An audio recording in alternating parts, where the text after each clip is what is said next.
Sambil olahraga. Gimana kok di sana kok? Covid aman?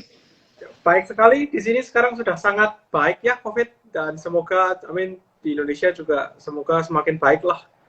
Ya Amin, amin. semoga ini pandemi ini sudah selesai dan kemudian kita bisa move on in life lah. Gamon ya kok ya? Gamon itu bahasa gaul, gagal move on kok. Ya yang gamon ini aja, hubungan saya saja sudah. COVID-nya jangan. Hubungan Iya. cinta kita aja yang gamon. COVID-nya jangan. Gimana? Oh, di sana sering olahraga. Aku lagi badminton sebenarnya. Wah, nice, nice, nice. I'm picking up squash. I'm picking up tennis. All along, I've been cycling. I've been sometimes jogging. Ya, tapi sekarang aku lebih suka main ini sih, badminton, squash gitu sih. Oh, nice. Berarti lebih badminton sama tenis kali ya olahraga kesukaannya Yes, ya. yes, yes, Itu yes. For me, yes. Gimana? salah satu hobi gimana? Hobiku? Iya, hobi. Wah, hobiku make money. Ah, no, no, kidding, kidding, kidding. Enggak sih, maksudnya hobiku ya ini aja sih. Aku suka baca buku.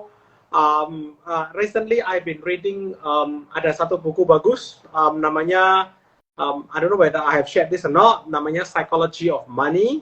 So basically the author namanya Morgan Housel. So basically the book is talking about time value of money, about how we invest in a wise manner. Jadi kalau misalnya para baby di sini, kalau misalnya mau ada waktu luang untuk baca-baca, that is a very very light book. Bukunya cuma tipis sekali, tapi dia ajarin kita tentang bagaimana cara kita melihat wealth, bagaimana caranya kita melihat kekayaan, kesuksesan in a different perspective.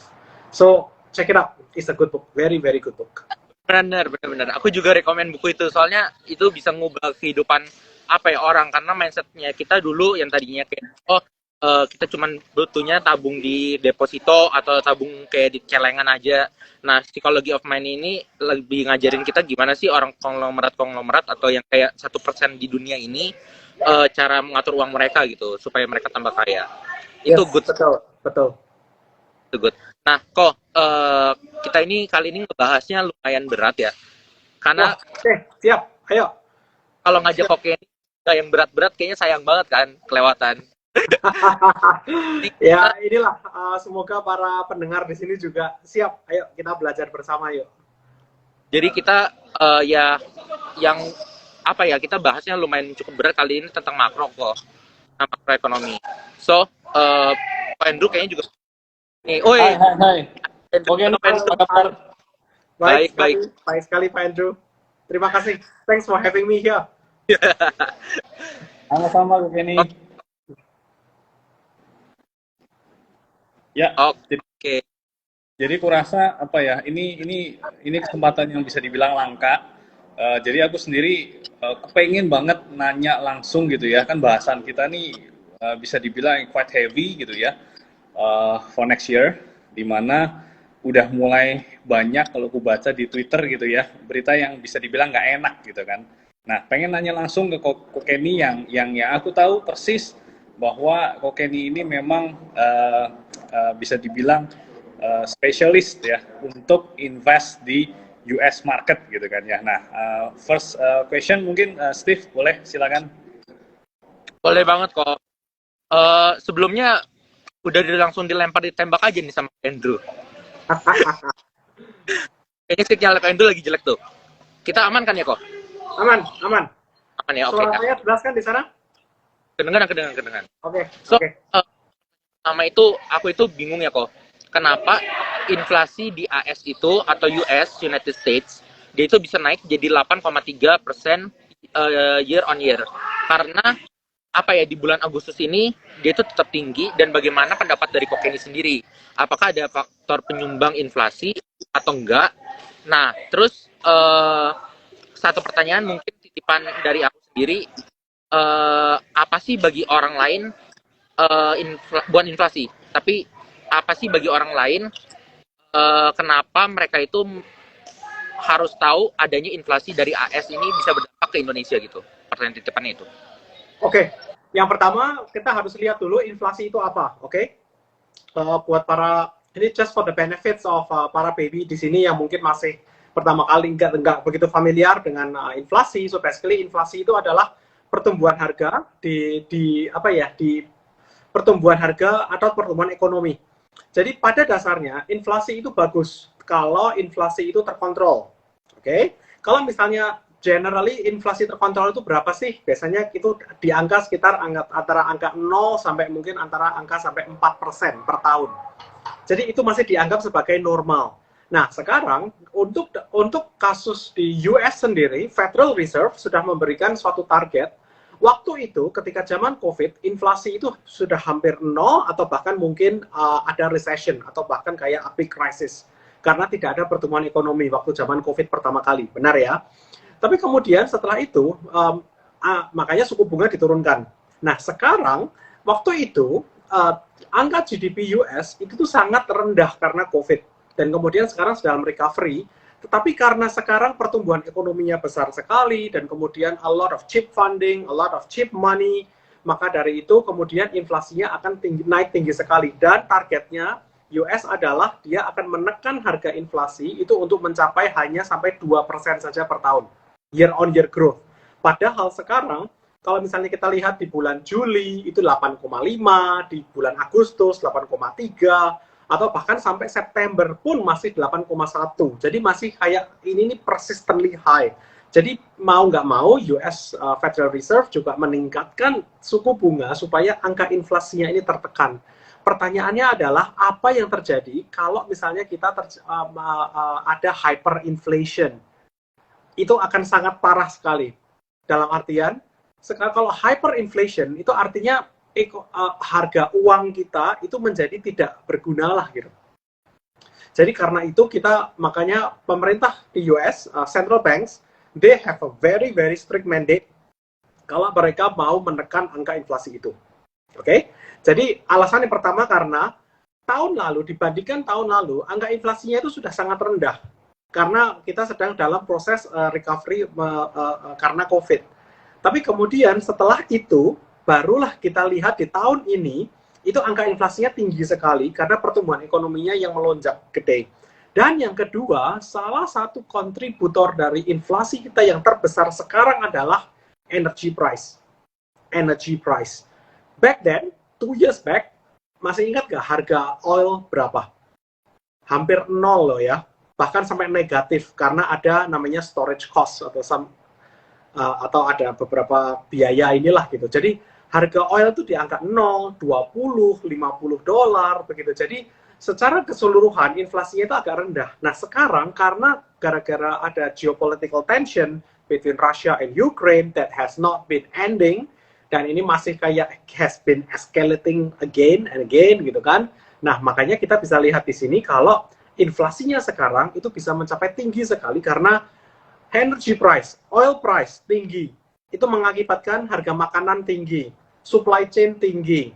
Apalagi sampai sekarang Cina itu masih juga menerapkan namanya zero COVID policy.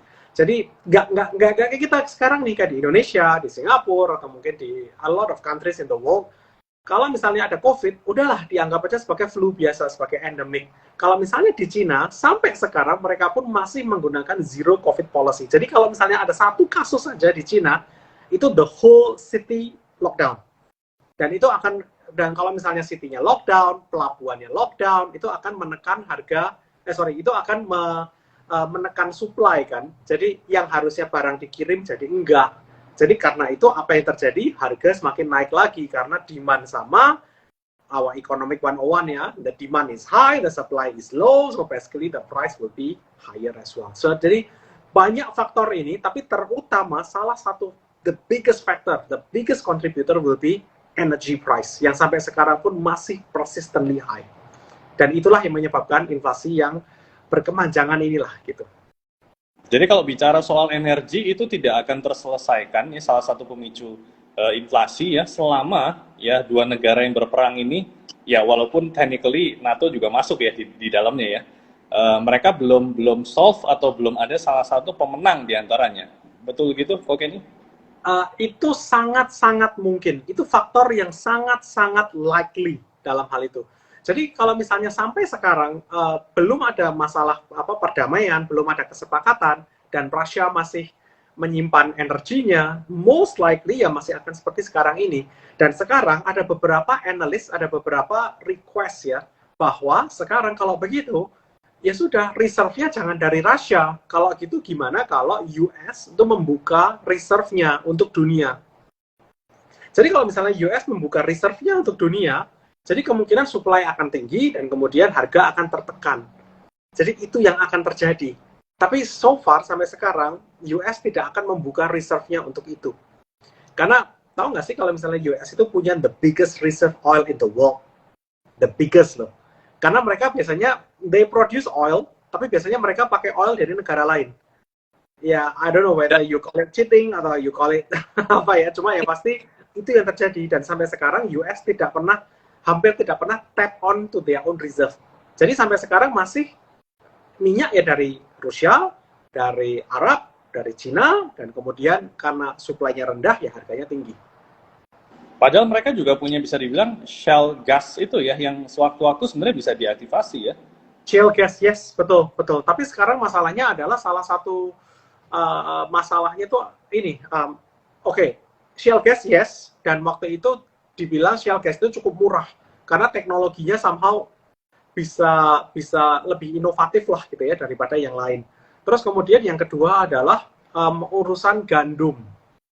I believe Pak Andrew, Pak Stephen, dan para baby di sini itu pasti mendengar kalau misalnya Ukraina itu salah satu penghasil gandum terbesar di dunia. Salah satunya. Dan bayangin aja, the grain, the gandum, itu sekarang sudah kayak langka di dunia ini. Jadi ya semakin gila saja gitu. Padahal gandum itu kan bahan untuk roti, bahan untuk dan segala macam itulah. Termasuk ya bahan untuk peternakan. Jadi ayam lah, sapi lah, itu semuanya kan makannya gandum. Dan karena itulah harga-harga itu, jadi kemudian food prices jadi naik tinggi sekali. Oke kok, ini menarik ya. Kondisinya gini, kalau sekarang kita lihat ya, Fed rate ya, yang setelah pasca dia naik, itu kan sudah 3,25 ya, please correct me if I'm wrong gitu ya. Terus bicara forecast, sekali lagi ini kan forecast ya, forecast sampai full year, tutup tahun ini ada di, aku ngelihat dari Trading Economics itu di 4.5% gitu ya. Betul. Nah, betul sekali. Jauh lebih tinggi lagi di 4,75 gitu ya. Nah, ini menurut Ko Kenny, apakah forecast ini pelan tapi pasti gitu ya? Ini akan terfulfill oleh the Fed? Most likely yes. Most likely. Karena Fed juga melihat data dari so far dari ini ya. Ada beberapa data yang Fed lihat. Yang pertama itu namanya US PCE Index, Personal Personal Consumption Expenditure. Itu yang pertama. Yang kedua, of course, US akan melihat non-farm payroll, which is it will be coming soon. I mean this week. Okay? Dan kemudian yang ketiga, of course, they are looking into their initial job claims dan sebagainya. Jadi ini data-data yang sangat penting sekali.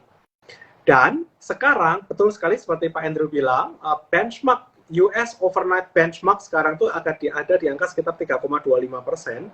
Nanti ke depannya US tuh akan mengadakan 1 atau 2 kali meeting lagi tahun ini. Dan itu di saat itu kemudian US akan menaikkan suku bunganya sampai itu seperti dibilang tadi, hampir 4,5%. Tapi sekali lagi, itu tergantung dari data.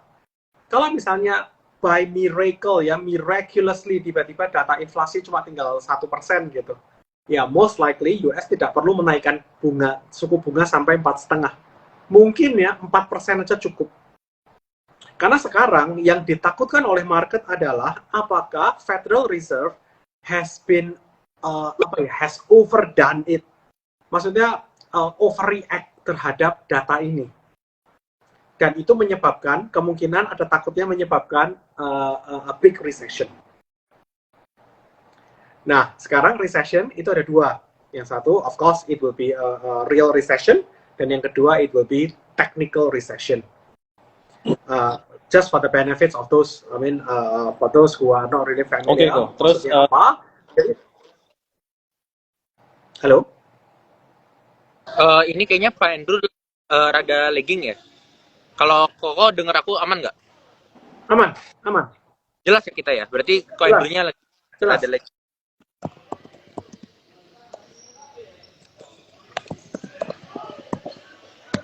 Oke, mungkin aku yang kasih pertanyaan dulu aja kok ya. Oh ya, silakan, silakan. Nah, tadi kan kita sempat bahas Fed rate atau suku bunga dari federal ya. Nah, di luar dari inflasi dan suku bunga yang cenderung naik ini di US, nah itu sebenarnya itu apa sih yang bakal terjadi ke depannya itu, dan ke depannya itu bisa dalam sisi sosial dan ekonomi, dan yang kedua itu dari sisi market dan pasar. Kayak gitu kok. Pertanyaannya? Pertanyaannya jadi di luar inflasi dan suku bunga yang cenderung naik ini, nah hal apa yang masih perlu diantisipasi oleh pasar atau market saham dan juga sosial maupun ekonomi secara general? Kalau misalnya ngomongin sosial, generally ya, market itu tidak begitu sensitif terhadap social issue, generally. Kalau misalnya kita melihat kayak banyak social issue in the past, kayak misalnya salah satu yang paling besar, of course, misalnya apa ya, Black Lives Matter misalnya, ingat kan waktu itu apa yang terjadi? Jadi basically social issue generally itu tidak berpengaruh terhadap market, oke? Okay? Yang berpengaruh, of course, we are talking about economy, we are talking about corporate earnings. By the way, this month there will be another corporate earnings season, and that will be for quarter 3, for the third quarter. Jadi kita bakal melihat nih, apakah corporate earning itu akan resilient, akan kuat meskipun dengan inflasinya tinggi, meskipun dengan harga. Karena kalau misalnya suku bunga tinggi, purchasing power rendah, apakah benar kalau fundamental ekonomi itu masih tetap bagus? Jadi kita bisa melihat di sini kalau apakah memang benar kalau fundamental ekonomi itu bagus, corporate earning itu bagus. Jadi meskipun harga meskipun interest rate itu naik, tetapi kalau misalnya corporate earningnya bagus, itu menunjukkan kalau company-nya memang sudah stabil, ekonominya memang sudah bagus.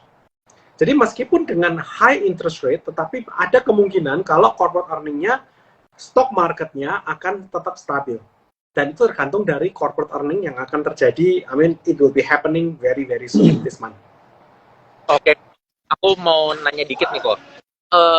Ini kita berasumsi di masa depan aja gitu ya. Ini nggak tahu, kepikiran tiba-tiba imajinasi aja gitu.